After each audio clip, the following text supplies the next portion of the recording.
Hello everybody, welcome back. Mickey Wilson Bushcraft and Survival here. We're going to kick off. This is the start, this first episode of season 2. And this episode here, we're going to be talking about giving back to nature. Things you take from nature and giving them back. Part of being self-reliant is living off the land. And one thing about living off the land is sometimes you do need to give back. We harvest a lot of wild game, and one thing I like to do for the game is I like to give back. And there's several ways to help these animals along. And by helping them along, there's several things that I like to do. One, I will treat my wild game as if they're my livestock, because in the end I'm harvesting those animals for table fare. So we're going to start off by talking a little bit about white-tailed deer. Now, white-tailed deer, they have basic needs: food, water, shelter, just like us. They also need safety. What I'm getting ready to do won't only benefit the white-tailed deer. The reason I'm choosing whitetail for this is, in my area, other than my livestock, that's our biggest source of protein, is deer. So with that being my biggest source of protein, being deer, I want to, make sure that my deer are healthy and well taken care of as I would my livestock. Because ultimately, if I'm harvesting these animals for my table fare, I want them to be as healthy as they can possibly be and reach their fullest maximum potential before I harvest them. They provide a lot of food for my family, and that's I ensure that I take care of these. And plus, you're being a steward of the land is giving back to nature what you're taking out. In this one, we're going to do a mineral site for the whitetail. So before attempting to do a mineral site or something like that, you should check your local and state regulations on mineral sites and things of that nature for your wildlife. Now, not only is white-tailed deer going to benefit from this, but small game as well, as rabbits, squirrels, things like that, they're going to use this too, because they're just like a human, they got to have the right minerals and salts and things of that nature to ensure they're healthy. And so in this one, we're going to get started by getting the mineral site ready. First thing I'm going to go do is I'm going to go in this little area right here, and I'm going to clear out all the vegetation in this little surrounding area here where I plan on putting my minerals at. Okay, so now as you can see, I've cleared out my vegetation in about a 3x3 area there. Next thing I'm going to do is I'm going to dig down in the ground. Now, when I put in my mineral site, I don't want this to be an area that's going to have a lot of drainage. I want this to stay in the ground. So you need a dirt that's not got a lot of drainage, a clayish style dirt.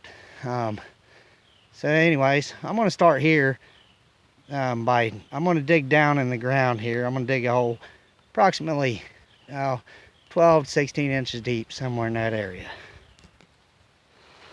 Now that I have my hole dug, I'm going to use two things. This is a starter site. So the way I like to do this is I use certain things to get them started. And then once they're an established site, then I'll go in and I got recipes that I use for different things. But on this, it's just a starter site. They're really not going to hit these mineral sites and stuff until the rut's approaching here. So as soon as that's over and these deer calm down, they're gonna need a little break, and then they're gonna need to regain their energy, because they've drained out, they've exhausted a lot of energy. Bucks chasing does, and the does being chased by the bucks, so on and so forth. And by the time they start hitting this, the does they'll all be bred, and they'll be ready for some minerals, because they're they're a lot like humans. They have to have their vitamins and minerals. So on that note, when I start in a site, I use two things. I use regular salt. I take these off of salt blocks. I buy them for my livestock, so each time I do that, I'll take a piece off of each. But it's regular salt, big white square blocks, and this one here is the trace mineral. This is what I use to start my sites. So what I'll do is I'll just take these and put these in the hole.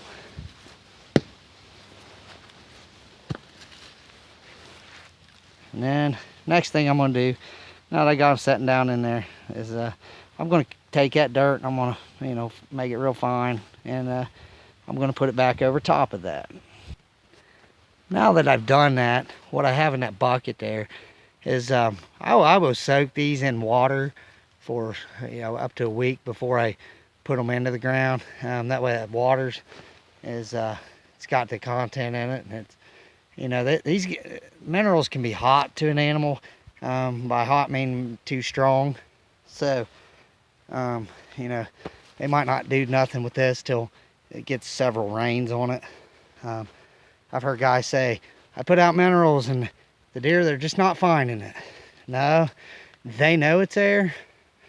They're not going to go to it until they need it, for one, or it may be too hot for them. So if you do it like I'm doing it here, this will get you a quick response. But I got that bucket of water there. It's mineral water at this point, salt water. So I'm going to pour that over top of my area there where I buried my minerals. So I'll just come in here like so. Take that, dump it in there. Just dump it all over.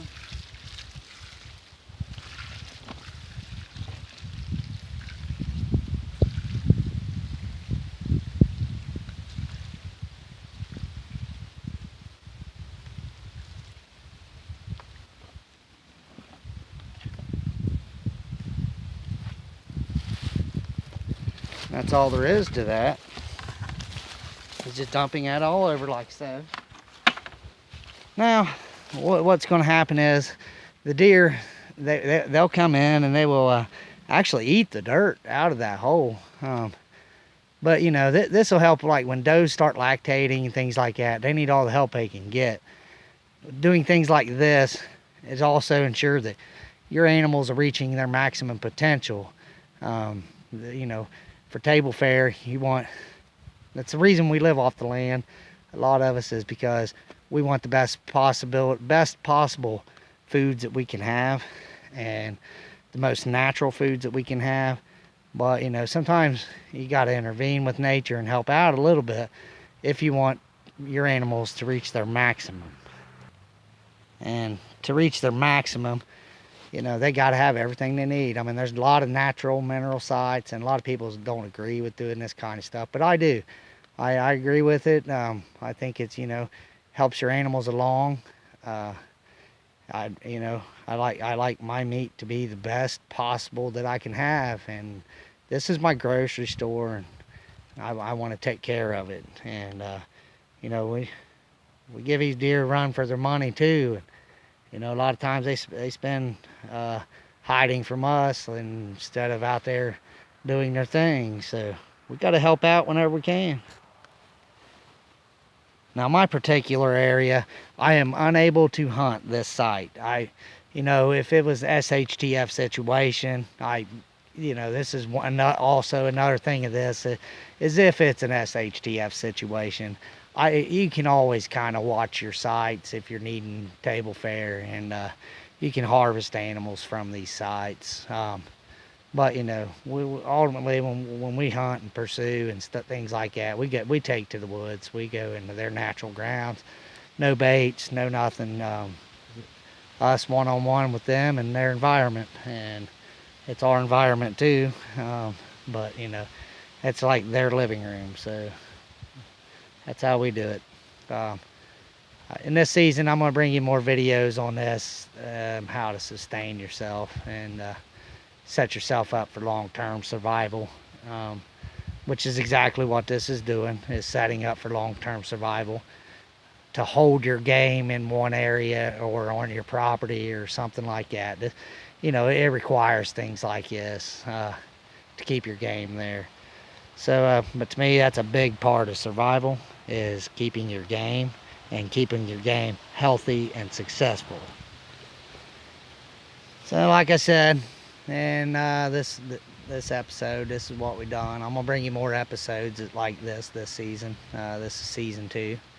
So yeah, just keep watching, and we'll show you some more stuff as we go. But that's it for this one. If you like our videos, like, share, comment, subscribe. Check us out on Facebook, Mickey Wilson Bushcraft and Survival. Until the next one, that's it for this one.